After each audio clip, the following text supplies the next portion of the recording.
എങ്ങനെയൊക്കെയോ ജീവിതത്തിലേക്ക് തിരിച്ചു വന്ന നജീബ് ബെസ്റ്റ് സെല്ലർ നോവലിലെ നായകനാകുന്നതും പിന്നെ ഇതാ ആ ആടുജീവിതം സിനിമയാവുന്നതും സിനിമയെ വെല്ലുന്ന ജീവിതകഥ.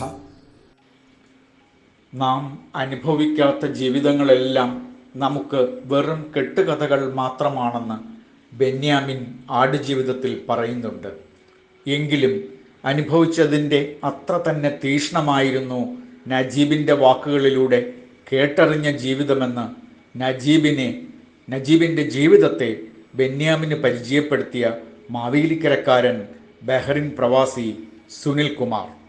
നജീബിനെ ഞാൻ ആദ്യമായിട്ട് കാണുന്നത് എൻ്റെ ഏറ്റവും അടുത്ത സുഹൃത്തും ഹുസൈൻ്റെ സ്റ്റുഡിയോയിൽ വെച്ചാണ്. ഹുസൈൻ്റെ പെങ്ങളുടെ ഭർത്താവാണ് നജീബ്. ഞാനും ഹുസൈനും ഏതാണ്ട് 23 വർഷക്കാലമായിട്ട് ഒന്നിച്ച് ബഹ്റിനിൽ ജീവിക്കുന്നവരാണ്. അടുത്ത സുഹൃത്താണ്. ഞങ്ങൾ ഒരേ ഫ്ലൈറ്റിൽ ബഹ്റിനിൽ വന്നവരാണ്, ബോംബെയിൽ നിന്ന്. ഹുസൈനും ഞാനുമായിട്ടുള്ളൊരു വലിയ ആത്മബന്ധമാണ് നജീബിലേക്ക് എന്നെ എത്തിപ്പെടുത്തുന്നത്, അതായത് ഞാൻ എത്തിപ്പെടുന്നത്.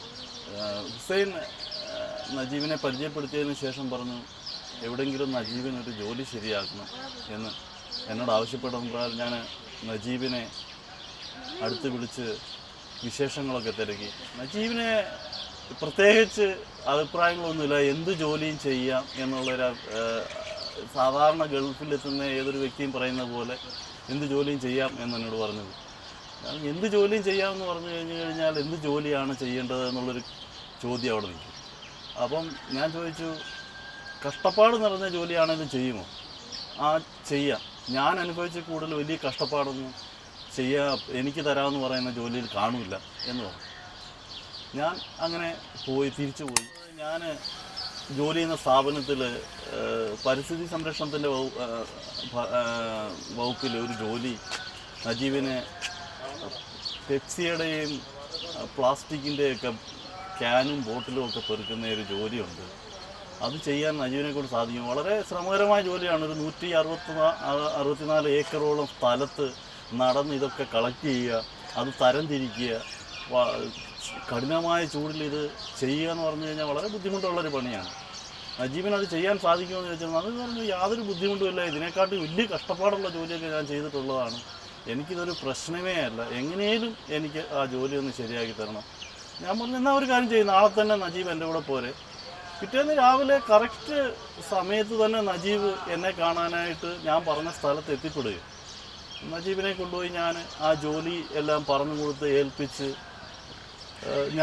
അപ്പോൾ ഓരോ സ്ഥലങ്ങളും നജീബിനെ ഞാൻ കാണിച്ചു കൊടുത്ത്, ഇന്നിടത്തൊക്കെ പോകണം, ഇന്ന സ്ഥലത്തൊക്കെ ചെന്ന് ഇതൊക്കെ പെറുക്കണം, ഇന്ന രീതിയിൽ ഇത് തരംതിരിക്കണം, ഇന്നിടത്ത് പ്രത്യേകിച്ച് ഒരു സ്ഥലമുണ്ട് ഇത് കൊണ്ടുവെക്കാൻ, അവിടെ കൊണ്ട് വെക്കണം, വണ്ടി വരുന്നതനുസരിച്ച് ഇത് കയറ്റി വിടണം, അങ്ങനെയൊക്കെയുള്ള ജോലിയാണ് നജീബിൻ്റെ. നജീബ് വീട്ടിലേക്ക് അയക്കാൻ കുറച്ച് പൈസയുമായിട്ട് എൻ്റെ അടുക്ക് വന്നു. കയ്യിൽ ഒരു കുപ്പി വെള്ളമുണ്ട്, മുഖമൊക്കെ കറുത്ത് കരിവാളിച്ച് വല്ലാത്തൊരവസ്ഥയിൽ. അപ്പം നജീബിൻ്റെ കഷ്ടപ്പാട് മൊത്തം ആ മുഖത്തുണ്ടെങ്കിലും നജീബിൻ്റെ കണ്ണിലെ തിളക്കം, ആ മുഖത്തെ ഒരു പ്രസന്നത ഒക്കെ എനിക്ക് വായിച്ചെടുക്കണം. അപ്പം ഞാൻ നജീബിനോട് ചോദിച്ചു, ഇത്ര കഷ്ടപ്പാടുള്ള ജോലിയാണല്ലോ നജീബ്, നമുക്ക് വേറെ എന്തെങ്കിലും ജോലി നോക്കാം. അന്നേരം പറഞ്ഞു, എന്ത് കഷ്ടപ്പാട്, ഇത് ഒരു ബുദ്ധിമുട്ടും എനിക്കിതിനകത്തില്ല, ഇതിനാണെങ്കിൽ എനിക്ക് ഒറ്റയ്ക്ക് ജോലി ചെയ്യാം, ആരും എൻ്റെ പുറകിന് നടന്ന് ശല്യം ചെയ്യാനില്ല, വഴക്ക് പറയാനില്ല, എനിക്ക് കിട്ടുന്ന പൈസ എനിക്ക് വീട്ടിലയക്കാം, യാതൊരു ബുദ്ധിമുട്ടും ഇതിനകത്തില്ല, എനിക്ക് ഈ ജോലി തന്നെ മതി, വേറെ ഒരു ജോലിയും വേണ്ട. ഞാൻ വിചാരിച്ചു, ഇതെന്തൊരു മനുഷ്യൻ, ഇങ്ങനൊരു മനുഷ്യനുണ്ട്, ഇത്രയധികം കഷ്ടപ്പാടുകൾ നിറഞ്ഞ ജോലിയിൽ യാതൊരു പരാതിയില്ലാതെ ജോലി ചെയ്യുന്ന, പരാതികൾ മാത്രം പറയുന്ന മലയാളികൾക്ക് വ്യത്യസ്തനായ ഒരു മനുഷ്യൻ. ഇദ്ദേഹത്തെക്കുറിച്ച് കൂടുതൽ അറിയണമെന്ന് എനിക്ക് തോന്നി. അപ്പം ഞാൻ നജീബിൻ്റെ പൂർവ്വകാല ചരിത്രം എങ്ങനെയാണ്, നേരത്തെ ചെയ്തിരുന്ന ജോലി എന്താണ്, നജീബിൻ്റെ വീടും പശ്ചാത്തലവും ഒക്കെ എനിക്കറിയാമെങ്കിലും അത്ര അധികമായിട്ട് അറിയത്തില്ല. അങ്ങനെ നജീബിനടുത്ത് ഞാൻ ചോദിച്ചു, നജീബ് നേരത്തെ എവിടെയായിരുന്നു ജോലി ചെയ്തിരുന്നത്? അപ്പോൾ സൗദി അറേബ്യയിലാണെന്ന് എന്ന് പറഞ്ഞു. സൗദി അറേബ്യയിൽ എന്തായിരുന്നു നജീബിൻ്റെ ജോലി, ഇത്ര കഷ്ടപ്പാട് നിറഞ്ഞ ജോലിയായിരുന്നു? ഞാൻ വിചാരിച്ച പോലെ കൺസ്ട്രക്ഷൻ കമ്പനിയിലെ ജോലിയോ ഒക്കെ ആയിരിക്കുമെന്നാണ് ഞാൻ കരുതിയത്. നജീബ് പറഞ്ഞിങ്ങനെ ആടിനെ മേയ്ക്കുന്ന ജോലിയായിരുന്നു എനിക്ക് ഭയങ്കര കൗതുകം തോന്നി. വിധിയിലും വിശ്വാസത്തിലും ആയുസ്സിലുമെല്ലാം മനസ്സുടക്കി പോകുന്നതാണ് ഈ നജീബിൻ്റെ ആടുജീവിതം. നിങ്ങളൊരു സാധാരണ പാവപ്പെട്ട കുടുംബമായിരുന്നു. അങ്ങനെ പിന്നെ എൻ്റെ വാപ്പാക്ക് മത്സ്യത്തൊഴിലാളിയായിരുന്നു. എൻ്റെ വാപ്പാരോടെ ഞങ്ങളൊക്കെ പോയി സഹായിക്കും, വല്ല കൂലിപ്പണിയൊക്കെ ചെയ്ത് ഇങ്ങനെ ജീവിച്ചു വരുമായിരുന്നു. അങ്ങനെ കല്യാണം കഴിഞ്ഞപ്പോൾ പിന്നെ അതൊന്നും കൊണ്ട് പറ്റുന്നില്ല. അങ്ങനെയാണ് ഗൾഫിലേക്കുള്ള മോഹം ഉണ്ടായത്. അങ്ങനെ പിന്നെ സൗദിയിലേക്ക് ഇതുപോലൊരു പേപ്പർ വന്ന് അങ്ങനെ പോകാനായിട്ട് ഒരുങ്ങി. അങ്ങനെ അന്നത്തെ 55,000 രൂപ കൊടുത്താണ് പോയത്. പോയി സെയിൽസ്മാനാണെന്ന് പറഞ്ഞാൽ പോയത്. അത് നമ്മുടെ ഹരിപ്പാട്ടുള്ളൊരു പാർട്ടിയാണ് കൊണ്ടുപോയത്. പക്ഷേ പുള്ളിയെ അവർ വെട്ടിച്ചായിരുന്നു. സെയിൽസ്മാനാണെന്ന് പറഞ്ഞുകൊണ്ട് അവിടെ ചെന്ന് എയർപോർട്ടിൽ ചെന്ന് ഇറങ്ങി. എയർപോർട്ടിൽ ചെന്ന് ഇറങ്ങിയപ്പോൾ പിന്നെ പുറത്തിറങ്ങി കഴിഞ്ഞപ്പോൾ നമ്മുടെ അറബി വന്ന് ഇതൊക്കെ പാസ്പോർട്ട് ചോദിച്ച് ഇങ്ങനെ വാങ്ങിച്ചപ്പോൾ പോകുമായിരുന്നു. പോയത് പിന്നെ അങ്ങ് മരുഭൂമിയിലോട്ട് പോകുമായിരുന്നു. സൗദി അറേബ്യ എയർപോർട്ടിൽ വന്ന് ഇറങ്ങിയത് മാത്രമേ ഉള്ളൂ. പിന്നെ സൗദി അറേബ്യയിൽ ഒരു മനുഷ്യനെ പോലും ഞങ്ങൾ കണ്ടിട്ടില്ല. അന്നിങ്ങനെ വണ്ടി ഇങ്ങനെ മരുഭൂമിയിലേക്കൂടെ ഓടുക. ഇപ്പോഴേ ഞങ്ങൾ ഓർക്കുന്നത് ഇഷ്ടംപോലെ ആൾക്കാരൊക്കെ ഈ സൗദി വന്നിട്ടുണ്ടല്ലോ, അവരൊക്കെ ഇത് എവിടെയാണ്, ഈ സൗദി അറേബ്യ തന്നെ ആണ് എന്നൊക്കെയുള്ള ചിന്ത ഇങ്ങനെ മനസ്സിലോട്ട് ഇങ്ങനെ ഉണ്ട്. ഏതായാലും ഇങ്ങനെ മണിക്കൂറുകളോ ഓടിയിട്ടൊന്നും എത്തിപ്പെടുന്നില്ല. കുടുംബത്തെ ദാരിദ്ര്യത്തിൽ നിന്ന് കരകയറ്റാനായി 8 മാസം ഗർഭിണിയായ ഭാര്യയെ നാട്ടിലാക്കി ഗൾഫ് സ്വപ്നവുമായി വണ്ടി കയറിയ നജീബിൻ്റെ ജീവിതം സമാനതകളില്ലാത്തതായിരുന്നു. കുഴപ്പത്തിലേക്ക് ഞങ്ങൾ പോകാന്നുള്ള ഒരു വിവരം. കാരണം നമ്മുടെ നാട്ടിൽ നിന്നൊക്കെ ഒരുപാട് ആൾക്കാർ സൗദി അറേബ്യയിലേക്ക് വന്നിട്ടുണ്ട്. ഒറ്റ മനുഷ്യനെ പോലും ഞങ്ങൾ കണ്ടിട്ടില്ല. എയർപോർട്ടിൽ നിന്ന് ഇങ്ങനെ വണ്ടിയെ കയറുകയും മരുഭൂമി കുടുങ്ങിയ വണ്ടി പോകുക, ഒരു ബിൽഡിങ് പോലും ഞങ്ങൾ കണ്ടിട്ടില്ല. അങ്ങനെ പിന്നെ പോയി നോക്കുമ്പോൾ ഒത്തിരി ഇങ്ങനെ ചെന്ന് നോക്കുമ്പോൾ കാണാം ഒരു വലിയ ഫാമും കുറച്ച് ആടും എന്നെക്കാട്ടി പ്രാന്തനായിട്ടുള്ള ഒരു മനുഷ്യനും അവിടെ ഇങ്ങനെ നിൽക്കുന്നു. അയാളെ കണ്ടപ്പോൾ തന്നെ ഞാൻ ഒന്ന് പേടിച്ച് കരഞ്ഞു പോയി. ഈ അവസ്ഥ തന്നെ നമുക്കും ഉണ്ടാകും. ഇനി നമുക്കിനി ആരും സഹായിക്കാനില്ല, നമ്മുടെ എല്ലാ ഇതും പോയി. അവനകത്ത് അതിൽ പെട്ടുപോയി. പാസ്പോർട്ടെല്ലാം അവൻ വാങ്ങിച്ചു. അന്നേരം മുതൽ പിന്നെ കരച്ചിലാണ്. കാരണം ഇനി യാതൊരു ബന്ധമില്ലെന്ന് ഈ നാട്ടിൽ നിന്നാൾ ആൾക്കാരൊക്കെ പറഞ്ഞ് കേട്ടിട്ടുണ്ട്. ഇതുപോലെ ആട് മേയ്ക്കാൻ പോയിട്ട് പിന്നെ ഒരു രക്ഷയില്ല, അങ്ങനെ എന്നുള്ളതൊക്കെ ചിന്ത മനസ്സിലോട്ട് കയറി. പിന്നെ വീട്ടുകാരുടെ കാര്യങ്ങൾ ഓർത്ത് ആകെപ്പാട് ഇങ്ങനെ അങ്ങ് വിഷമമായിപ്പോയി. അങ്ങനെ പിന്നെ രാത്രിയായപ്പോൾ കിടക്കാൻ റൂമൊന്നും ഇല്ല. ഇങ്ങനെ ഇങ്ങനെ ഒരു വലിയൊരു കൂടാരം പോലെ വലിയൊരു എന്തോനകത്ത് മൊത്തം ആടുകളും കുറച്ച് ഒട്ടവും ഉണ്ട്. നമുക്ക് താമസിക്കാനുണ്ടെന്നല്ല, അതിൻ്റെ സൈഡിൽ തന്നെ ഒരു കട്ടിലിങ്ങനെ ഇട്ടിരിക്കുന്നുണ്ട്. അതോ പണ്ട് ആൾക്കാരെ കൊണ്ട് ഇങ്ങനെ കിടന്ന് പൊടിയും പിടിച്ച് കിടക്കുന്ന ഒരു ബെഡ്ഷീറ്റ് കൊണ്ട് ഈ കട്ടിലുമുണ്ട്. അങ്ങനെ ഏതായാലും എങ്ങനെ അങ്ങനെ പിന്നെ ചിന്ത മാത്രമേ ഉള്ളൂ. അപ്പോൾ ഇവൻ ആദ്യം ഇങ്ങനെ അങ്ങോട്ട് വന്നിട്ട് ഇങ്ങനെ കാര്യങ്ങളൊക്കെ ചെയ്യുന്നു. അപ്പോൾ അറബി അറിയാൻ പറ്റാത്തതുകൊണ്ട് അന്നേരം നമുക്ക് അറബിയൊന്നും അറിയാൻ വയ്യ. അപ്പോൾ നമുക്ക് എന്താ കരച്ചിൽ മാത്രമേ ഉള്ളൂ. അപ്പോൾ ഈ കരച്ചിൽ പറയുമ്പോൾ ഇവന് ദേഷ്യം കൂടുതലായി അറബിക്ക് കരയുമ്പോൾ. അങ്ങനെ തലയ്ക്കൊക്കെ തട്ടാനൊക്കെ തുടങ്ങി. അങ്ങനെ ഏതായാലും നേരം ഇങ്ങനെ വെളുപ്പിച്ചു. നേരം വെളുപ്പിച്ച് കഴിഞ്ഞപ്പോൾ വെളുപ്പിന് എണീറ്റിട്ട് പല്ല് തേക്കാൻ വെള്ളം തരുമോ? തരത്തില്ല. ഈ ഉപ്പുള്ള ആളിന് കൊടുക്കാൻ ഉപ്പുള്ള അവിടെ വന്ന് ടാങ്കിനകത്ത് വന്ന് കിടപ്പുണ്ട്. അത് പോയി ബ്രഷും ഒക്കെ ആയിട്ട് അന്നേരം പോയത് ഏതായാലും. അപ്പോൾ അതെടുത്ത് ഇങ്ങനെ പല്ലൊക്കെ തേച്ചിട്ട് ഇങ്ങനെ വന്നിരുന്ന് കഴിഞ്ഞപ്പോൾ ഇവൻ പറഞ്ഞ ആടിനെ പിഴിഞ്ഞിട്ട് കുറച്ച് പാല് കൊണ്ടുവന്ന് അവന് കാച്ചി കൊടുക്കാൻ പറഞ്ഞു. അങ്ങനെ ഞാൻ ആടിനെ ചെന്ന് പിഴിഞ്ഞിട്ട് എനിക്ക് ആടിനെ പിഴിയാൻ അറിയാമേ. ഞാൻ ഇതുവരെ നാട്ടിൽ വെച്ച് ആടിനെ ഒന്നും പിഴിഞ്ഞിട്ടുമില്ല, ആടിനെ നോക്കിയിട്ടൊന്നുമില്ലായിരുന്നു. അങ്ങനെ ഇവൻ ആദ്യം തലയ്ക്കൊക്കെ അടിച്ച്. പിന്നെ എന്ത് ചെയ്യാൻ, അടി കൊള്ളാൻ ആരും നമ്മളെ ഒരു രക്ഷിക്കാനൊന്നും ആരും ഇല്ല ഏതായാലും. അങ്ങനെ കുറച്ച് പാല് പിന്നെ അവൻ തന്നെ പിഴിഞ്ഞ് എൻ്റെ തന്നു. പിന്നെ ഞാനത് ചൂടാക്കി അവന് കൊടുത്തു. അങ്ങനെ ഞാനും അതിച്ചിട്ട് കുടിച്ച്. അങ്ങനെയെങ്കിലും ജീവൻ പോകണ്ടേ. കാലം തനിക്ക് കാത്തുവച്ചിരുന്ന മരുഭൂമിയിലെ ചുട്ടുപൊള്ളുന്ന മരണത്തെ മുഖാമുഖം പലവുരു കണ്ട ആ ജീവിതം മുഴുവൻ ഈ മനുഷ്യൻ്റെ കണ്ണുകളിൽ ഇപ്പോഴും നിഴലിടുന്നു.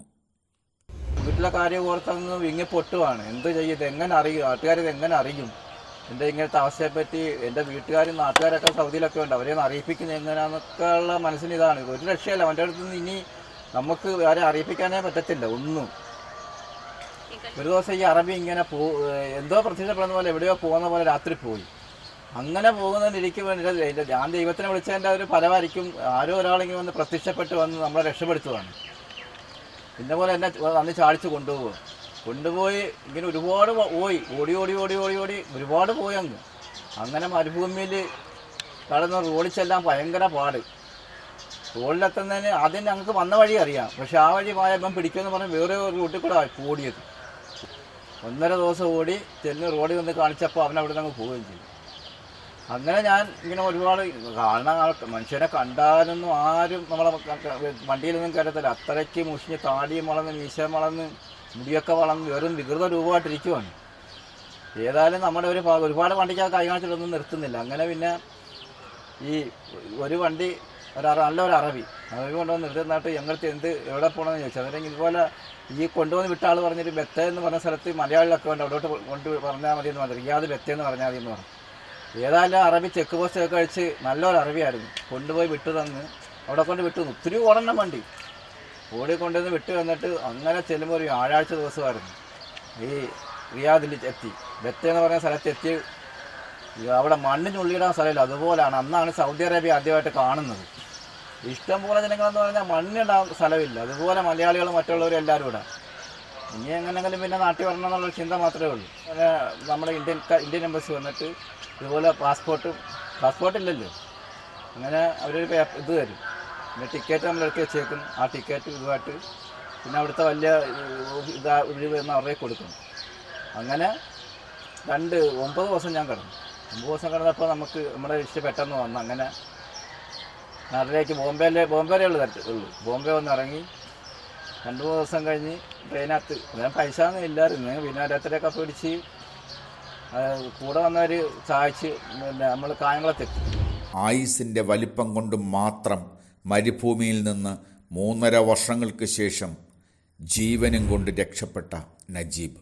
കഠിനമായ ജോലി, ഇത്ര കഠിനമായ ഇത്രയും കാലഘട്ടം മനുഷ്യാവസ്ഥയിൽ നിന്നൊരു മൃഗാവസ്ഥയിലേക്ക് ഒരു മനുഷ്യൻ എത്തിച്ചേരുന്ന അവസ്ഥ, ഇതൊന്നും എനിക്ക് സങ്കല്പിക്കാവുന്നതിനും അപ്പുറമായിരുന്നു.